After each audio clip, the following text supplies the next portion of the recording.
ಎಲ್ಲರಿಗೂ ನಮಸ್ಕಾರ. ನೀವು ನೋಡ್ತಾ ಇದ್ದೀರಾ ಸಂಜಯವಾಣಿ. ಕರ್ನಾಟಕದಲ್ಲಿ ಡೆಂಗ್ಯೂ ಪ್ರಕರಣಗಳ ಸಂಖ್ಯೆ ಜಾಸ್ತಿ ಆಗ್ತಾ ಇದೆ. ಪ್ರತಿದಿನ ಕೂಡ ಒಂದಲ್ಲ ಒಂದು ಪ್ರಕರಣಗಳನ್ನು ನಾವು ನಮಗೆ ಕಂಡು ಬರ್ತಾ ಇರುವಂಥದ್ದು. ಹಾಗೆ ಹಾಸ್ಪಿಟಲ್ಗಳಲ್ಲಿ ಕೂಡ ಏನು ಪ್ರಕರಣಗಳು ಜಾಸ್ತಿ ಆಗಿ ಜೊತೆಗೆ ಪೇಷಂಟ್ಗಳು ಕೂಡ ಸಂಖ್ಯೆ ಜಾಸ್ತಿ ಆಗ್ತಾ ಇರುವಂಥದ್ದು. ಹಾಗಾಗಿ ಈ ಒಂದು ಡೆಂಗ್ಯೂವಿಂದ ಸಾಕಷ್ಟು ಜನ ಭಯಭೀತರಾಗಿರುವಂಥದ್ದು. ಇವತ್ತು ನಮ್ಮ ಜೊತೆ ಇದರ ಬಗ್ಗೆ ಮಾತನಾಡೋದಕ್ಕೆ ಬೋರಿಂಗ್ ಆಸ್ಪತ್ರೆಯ ನಿರ್ದೇಶಕರಾದಂತಹ ಮನೋಜ್ ಕುಮಾರ್ ಇದ್ದಾರೆ. ಬನ್ನಿ ಅವರನ್ನು ಮಾತನಾಡಿಸೋಣ. ಡೆಂಗ್ಯೂ ಪ್ರಕರಣಗಳ ಬಗ್ಗೆ ಮಾತನಾಡೋಣ. ಸರ್, ಕಾರ್ಯಕ್ರಮಕ್ಕೆ ಸ್ವಾಗತ ಸರ್. ಎಲ್ಲರಿಗೂ ನಮಸ್ಕಾರ.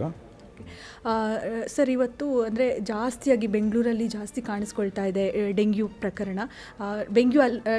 ಬೆಂಗಳೂರು ಅಲ್ಲದೆ ಬೇರೆ ಕಡೆಯೂ ಕೂಡ ಕಾಣಿಸ್ಕೊಳ್ತಾ ಇರುವಂಥದ್ದು. ಸೊ ಇದ್ರ ಬಗ್ಗೆ ನಿಮ್ಮ ರಿಯಾಕ್ಷನ್ನ ಸರ್? ಡೆಂಗು ಹೆಂಗೆ ಅಂದರೆ ಪೇಷಂಟ್ ಯೂಶಲಿ ಫೀವರ್ ಅಂತ ಪ್ರೆಸೆಂಟ್ ಮಾಡ್ತಾರೆ. ಫೀವರ್ ಕನ್ಸಿಸ್ಟೆಂಟ್ ಆಗಿದ್ದು 3 ದಿನ 4 ದಿನ ಇದ್ದರೆ ಎಲ್ಲರೂ ಡೆಂಗು ಪಾಸಿಟಿವ್ ಅಂತ ಏನಾರು ಆಯಿತು ಅಂದರೆ ನಮಗೆ ಮೇನ್ ಕನ್ಸರ್ನ್ ಇರೋದು ಪ್ಲೇಟ್ಲೆಟ್ ಕೌಂಟು. ಈ ಡೆಂಗು ಕಂಡೀಷನಲ್ಲಿ ಪ್ಲೇಟ್ಲೆಟ್ ಕೌಂಟ್ ಏನಾರು ಕಮ್ಮಿ ಆಗ್ತಾ ಇದೆ ಅಂದರೆ ದೆನ್ ಪೇಷಂಟ್ ನೀಡ್ಸ್ ಅಡ್ಮಿಷನ್. ಇಲ್ಲೂ ಹೆಂಗೆ ಅಂದರೆ ಈಗ ಎಲ್ಲರೂ ಸಡನ್ನಾಗಿ ಬರೀ 50,000 ಪ್ಲೇಟ್ಲೆಟ್ ಆಗೋಗಿದೆ ಅಂತ ಹೆದರ್ಕೊಳ್ಳೋದೇನು ಬೇಕಿಲ್ಲ. ನಾವು the protocol is around nearly 10,000 ಕಮ್ಮಿ ಆದರೆ ಅಡ್ಮಿಷನ್ ಬೇಕು ಅಂತ ಇರೋದು. ಸೊ ಮೇಜರ್ ಕಾಂಪ್ಲಿಕೇಶನ್ ಒಂದು ಇರೋದ್ರಿಂದ ಡೆಂಗು ಸಿಂಡ್ರೋಮ್ ಅಂತ ಇರೋದ್ರಿಂದ ಏನಾಗುತ್ತೆ, ಎಲ್ಲರೂ ಹೆದರ್ಕೋತಾರೆ ಅಷ್ಟೇ. But the percentage is very very less. So ಇದನ್ನು ಪ್ರಿವೆಂಟ್ ಮಾಡೋಕ್ಕಷ್ಟೇ ನಾವು ಅಡ್ಮಿಟ್ ಮಾಡಿ ಪ್ಲೇಟ್ಲೆಟ್ ಟ್ರಾನ್ಸ್ಫ್ಯೂಸ್ ಮಾಡ್ತೀವಿ. ಸೊ ಮೇಜರ್ ಕಾಂಪ್ಲಿಕೇಶನ್ ಆಗಬಾರ್ದು ಅಂತ ಅಷ್ಟೇ. ಸೊ ಇದಕ್ಕೆ ಕನ್ಸರ್ನ್ಡ್ ಏನಿದೆ ಎಲ್ಲ ನಾವು ಪ್ರಿಪೇರ್ ಆಗಿದ್ದೀವಿ. ಆ್ಯಕ್ಚುಲಿ ನಮ್ಮಲ್ಲಿ ಈಗ ಪ್ರೆಸೆಂಟ್ ಅಡ್ಮಿಷನ್ ಆಗಿರೋದು ಒಂದು 6 ಪೇಷಂಟ್ ಇದ್ದಾರೆ ಅಷ್ಟೇ ನಮ್ಮ ಇದರಲ್ಲಿ. ಇದೇನಾರು ಇನ್ಕ್ರೀಸ್ ಆದರೆ ಸಪ್ರೇಟ್ ವಾರ್ಡ್ ಕ್ರಿಯೇಟ್ ಮಾಡೋದಕ್ಕೂ ನಾವು ರೆಡಿ ಇದ್ದೀವಿ. ಅದಾದಮೇಲಿಂದ ಪ್ಲೇಟ್ಲೆಟ್ ಇನ್ಸ್ಟ್ರಕ್ಷನ್ಸ್ ಕೊಟ್ಟಾಗ ಹೋಗಿದೆ ಹಾಸ್ಪಿಟ್ಲ್ ಇದರಲ್ಲಿ. ಎಲ್ಲ ಪ್ಲೇಟ್ಲೆಟ್ ಏನು ಬೇಕು ಅದಕ್ಕೋಸ್ಕರ ರೆಡಿ ಇಟ್ಕೊಳ್ಳೋಕ್ಕೆ ನಮ್ಮ ಬ್ಲಡ್ ಬ್ಯಾಂಕಲ್ಲೆಲ್ಲ ರೆಡಿ ಇರುತ್ತೆ. ಆಮೇಲೆ ಯಾರೂ ಹೆದರ್ಕೊಳ್ಳೋದೇನು ಬೇಕಿಲ್ಲ, ಏನಿಲ್ಲ. ಏನು ಡೌಟ್ ಇತ್ತು, ನಿಮಗೆ ಫೀವರ್ ಇತ್ತು, ನಿಮಗೆ ಏನಾರು ಇತ್ತು ಅಂದರೆ any time you can walking 24 hours ನಮ್ಮ ಹಾಸ್ಪಿಟ್ಲ್ ಓಪನ್ ಇರುತ್ತೆ. ಅದರಲ್ಲಿ ಮೆಡಿಸಿನ್ ಡಿಪಾರ್ಟ್ಮೆಂಟ್ಗೆ ಆಗಲೇ ಇನ್ಸ್ಟ್ರಕ್ಷನ್ಸ್ ಇದೆ. Any fever that is there ಎಲ್ಲ ಫೀವರು ಸ್ಕ್ರೂಟಿನಿ ಮಾಡಬೇಕು. And if doubtful is there dengue test ಮಾಡಿ we have to confirm the diagnosis ಅಂತ ಹೇಳಿದ್ದೀವಿ. ಸರ್, ಇನ್ನು ಎಲ್ಲಿ ಯಾವ ರೀತಿ ಚಿಕಿತ್ಸೆ ನಡೀತಾ ಇರುತ್ತೆ? ಯಾಕಂದರೆ ದಿನದಲ್ಲಿ ಸುಮಾರು ಪ್ರಕರಣಗಳ ನೀವು ನೋಡ್ತಾ ಇರ್ತೀರಾ. ಜೊತೆಗೆ ಡೆಂಗ್ಯೂ ಜೊತೆಗೆ ಬೇರೆ ಕಾಯಿಲೆಗಳ ಇರುವಂಥ ರೋಗಿಗಳು ಕೂಡ ಇರ್ತಾರೆ. ಸೊ ಅವರನ್ನು ಹೇಗೆ ಮೇಂಟೈನ್ ಮಾಡ್ತಾ ಇದ್ದೀರಾ ಸರ್ ಇವಾಗ?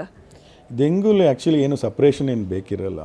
ಇದರಲ್ಲಿ ರುಟೀನ್ ಫೀವರ್ ಇತ್ತು, ಡೆಂಗು ಪಾಸಿಟಿವ್ ಇದ್ದರೆ ಅವ್ರಿಗೆ ಅಡ್ಮಿಷನ್ ಬೇಕಿದ್ರೆ ಅಡ್ಮಿಟ್ ಮಾಡ್ಕೋತೀವಿ. Or else it can be manage like any other conditions. ಯಾವುದು ಇದಕ್ಕೆ ಸಪ್ರೇಟ್ ಅದಕ್ಕೆ ಸಪ್ರೇಟ್ ಅಂತ ಏನು ಬೇಕಿರಲ್ಲ. ಸೊ ಡೆಂಗು ಇವಾಗ ಆ್ಯಸ್ ಅನ್ ನಾವು ಎಲ್ಲ ಪೇಷಂಟ್ ಜೊತೆನೂ ಇವರು ಇರ್ತಾರೆ, ಅವ್ರನ್ನ ಮ್ಯಾನೇಜ್ ಮಾಡ್ತಿರ್ತೀವಿ ಅಷ್ಟೇ. ಓಕೆ. ಇನ್ನು ಡೆಂಗ್ಯೂ ಪೇಷಂಟ್ಗಳು ಇಲ್ಲಿಗೆ ಬರೋದಕ್ಕಿಂತ ಮುಂಚೆ ಯಾವ ರೀತಿಯಾಗಿ ಬರಬೇಕು, ಜೊತೆಗೆ ಅವ್ರು ಬಂದ ಮೇಲೆ ಇಲ್ಲಿ ಯಾವ ರೀತಿಯಾಗಿ ಅವ್ರಿಗೆ ಟ್ರೀಟ್ಮೆಂಟ್ ಇರುತ್ತೆ? ಡೆಂಗು ಅದನ್ನೇ ನಾನು ಆಗಲೇ ಹೇಳ್ದಂಗೆ, ಪ್ಲೇಟ್ಲೆಟ್ ಏನಾರು ಕಮ್ಮಿ ಇತ್ತು ಅಂದರೆ ಟೆಸ್ಟ್ ಮಾಡ್ತೀವಿ. ಪ್ಲೇಟ್ಲೆಟ್ ಕಮ್ಮಿ ಇದ್ದರೆ ಅಷ್ಟೇ ಅಡ್ಮಿಷನ್ ಬೇಕಾಗೋದು. ಇಲ್ಲ ಫೀವರ್ ಕಂಟಿನ್ಯೂಸ್ ಆಗಿತ್ತು, ಕಾಂಪ್ಲಿಕೇಶನ್ಸ್ ಏನಾರು ಆಗಿದ್ದರೆ then patient needs admission. Once admitted ಎಲ್ಲ ಮೆಡಿಸಿನ್ ಡಿಪಾರ್ಟ್ಮೆಂಟ್ ಫಿಸಿಷಿಯನ್ಸ್ ಇರ್ತಾರೆ. They will manage the routine fever and transfusions ಏನಾರು ಬೇಕಿದ್ರೆ ಟ್ರಾನ್ಸ್ಫ್ಯೂಸ್ ಮಾಡ್ತಾರೆ. ಒಂದ್ಸರಿ ಎಲ್ಲ ಗುಣಮುಖ ಆದಮೇಲೆ ದೆನ್ ಡಿಸ್ಚಾರ್ಜ್ ಮಾಡ್ತಾರೆ. ಓಕೆ. ಇನ್ನು ಬೋರಿಂಗ್ ಹಾಸ್ಪಿಟಲಲ್ಲಿ ಎಷ್ಟು ಜನ ಡೆಂಗ್ಯೂ ಪೇಷಂಟ್ಗಳನ್ನು ಅಂದರೆ ಟ್ರೀಟ್ ಮಾಡಿದ್ದೀರಾ ಇತ್ತೀಚಿನ ದಿನಗಳಲ್ಲಿ, ಅಥವಾ ಎಷ್ಟು ಜನ ಇವಾಗ ಅಡ್ಮಿಟ್ ಆಗಿದ್ದಾರೆ ಅನ್ನುವಂಥದ್ದು? ಲಾಸ್ಟ್ ನಾವು ಡಾಟಾ ತೊಗೊಂಡಿದ್ದೀವಿ. ಲಾಸ್ಟ್ 4 monthsಲ್ಲಿ ಅದು ಟೋಟಲ್ 62 ಪೇಷಂಟ್ಸ್ ಏನೋ ಟ್ರೀಟ್ಮೆಂಟ್ ತೊಗೊಂಡಿದ್ದಾರೆ. ಈಗ ಸದ್ಯಕ್ಕೆ 6 ಜನ ಪೇಷಂಟ್ ಇದ್ದಾರೆ. ಓಕೆ. ಅಂದರೆ ಡಾಕ್ಟರ್ಸ್ಗಳು ಯಾವ ರೀತಿಯಾಗಿ ಚಿಕಿತ್ಸೆನ ನೀಡ್ತಾ ಇದ್ದಾರೆ, ಅಂದರೆ ಎಷ್ಟು ಜನ ಇದ್ದಾರೆ ಅನ್ನುವಂಥದ್ದು?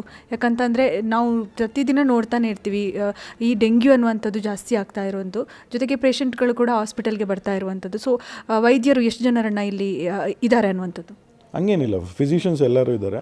ಟೋಟಲ್ ಒಂದು 22 ಜನ ಇರ್ತಾರೆ, ಯೂನಿಟ್ ವೈಸ್ ಇರ್ತಾರೆ. ಅವರೆಲ್ಲ ಎಲ್ಲ ರೂಟೀನ್ ಹಿಂಗೆ ಮ್ಯಾನೇಜ್ ಮಾಡಬೇಕು, ಮ್ಯಾನೇಜ್ ಮಾಡ್ತಾರೆ. ಏನು ಪ್ರಾಬ್ಲಮ್ ಏನಿಲ್ಲ ಇದರಲ್ಲಿ. ಓಕೆ. ಇನ್ನು BBMPಯಿಂದ ಯಾವ ರೀತಿಯಾಗಿ ಸಲಹೆ ಸೂಚನೆಗಳನ್ನು ನೀಡಿದ್ದಾರೆ ಅನ್ನುವಂಥದ್ದು? ಇನ್ನು ಮುಖ್ಯವಾಗಿ ಜನ ಭಯಭೀತರಾಗಿದ್ದಾರೆ. ಡೆಂಗ್ಯೂ ಎಲ್ಲಿ ಕಾಣಿಸ್ಕೊಳ್ಳುತ್ತೋ, ಚಿಕ್ಕ ಪುಟ್ಟ ಜ್ವರ ಬಂದ್ರೂ ಡೆಂಗ್ಯೂನೂ ಇರಬಹುದು ಅನ್ನುವಂಥ ಭಯಭೀತರಾಗಿದ್ದಾರೆ. ಸೊ ಅವರಿಗೆ ಏನು ಹೇಳ್ತೀರಾ ಸರ್? Actually dengue ಭಯಪಡೋವಂಥದ್ದೇನಿಲ್ಲ. ಇದರಲ್ಲಿ ಒಂದೇ ಒಂದು ಮೇನ್ ಅಂದರೆ ಒಂದು ಕಾಂಪ್ಲಿಕೇಶನ್ ಇದೆ, ಡೆಂಗು ಹಿಮೊರೇಜಿಕ್ ಸಿಂಡ್ರೋಮ್ ಅಂದ್ಬಿಟ್ಟು.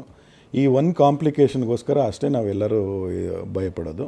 ಆ ಕಾಂಪ್ಲಿಕೇಶನ್ ಆದರೆ ಆವಾಗ ಪ್ರಾಬ್ಲಮ್ಸ್ ಜಾಸ್ತಿ ಆಗೋದ್ರಿಂದ ಎಲ್ಲರೂ ಗಾರ್ಡಾಗಿರ್ತೀವಿ. ಇನ್ನೊಂದು ಏನಂದರೆ ಪ್ಲೇಟ್ಲೆಟ್ ಕಮ್ಮಿ ಆದ ತಕ್ಷಣ ಬ್ಲೀಡಿಂಗ್ ಟೆಂಡೆನ್ಸಿ ಡೆವಲಪ್ ಆಗುತ್ತೆ ಅಂತ ಒಂದು ಇಶ್ಯೂಸ್ ಇರೋದ್ರಿಂದ ಇವೆರಡಕ್ಕೋಸ್ಕರ we are always observant about dengue fever. So ಇಲ್ಲ ಅಂದರೆ ಆ್ಯಕ್ಚುಲಿ ರುಟೀನ್ ಡೆಂಗು ಫೀವರಲ್ಲಿ ಏನೂ ಪ್ರಾಬ್ಲಮ್ ಏನಿರಲ್ಲ.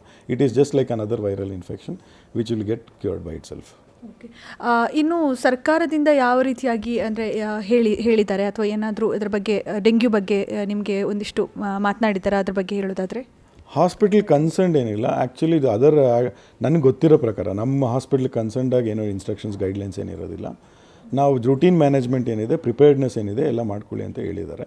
So as on now we are prepared to manage the dengue condition. Okay. ಕೊನೆಯದಾಗಿ ಜನರಿಗೆ, ಸಂಜೆವಾಣಿ ವೀಕ್ಷಕರಿಗೆ ಡೆಂಗ್ಯೂ ಬಗ್ಗೆ ಒಂದು ಮಾತು ಹೇಳಿ. ಆ್ಯಕ್ಚುಲಿ ಭಯಪಡೋಂಥದ್ದೇನಿಲ್ಲ. ಸೊ ಪರ್ಸೆಂಟೇಜ್ ವೈಸ್ ನೋಡಿದ್ರೆ complications are very very less in a patient with dengue, but we have to be very guarded and monitor it. That is the most important in dengue. So which routinely as soon as you have fever, ನಿಮಗೆ fever ಅನಿಸಿದ್ದು continuous fever ಇದೆ ಅಂದರೆ test ಮಾಡ್ಕೊಳ್ಳಿ. Platelet ರುಟೀನಾಗೆಲ್ಲ physicians ಮಾಡ್ತಾರೆ. Platelet problem ಇತ್ತು and usually ಎಲ್ಲರೂ ಎದುರ್ಕೊಳ್ಳೋದೇನೆಂದರೆ 50,000 ಆಗ್ಬಿಟ್ಟಿದೆ ಅಂತೆಲ್ಲ ಹೇಳ್ತಿರ್ತಾರೆ ಎಲ್ಲ ಪೇಷಂಟ್ಸು. ಏನೂ ಬೇಕಿಲ್ಲ, ಏನು we will not worry much about it. Only 20,000 10,000 ಎಲ್ಲ ಇತ್ತು ಅಂದರೆ ಆವಾಗ we will start thinking to manage aggressively ಅಷ್ಟೇ. ಓಕೆ, ಧನ್ಯವಾದಗಳು ಸರ್. ನೋಡಿದ್ರಲ್ಲ ವೀಕ್ಷಕರೇ, ಡೆಂಗ್ಯೂ ಬರೋದಕ್ಕಿಂತ ಮುಂಚೆ ಅಂದರೆ ಇಲ್ಲಿ ಸಾಕಷ್ಟು ಜನ ಪೇಷಂಟ್ಗಳು ಪ್ರತಿದಿನ ಬರ್ತಾ ಇರ್ತಾರೆ.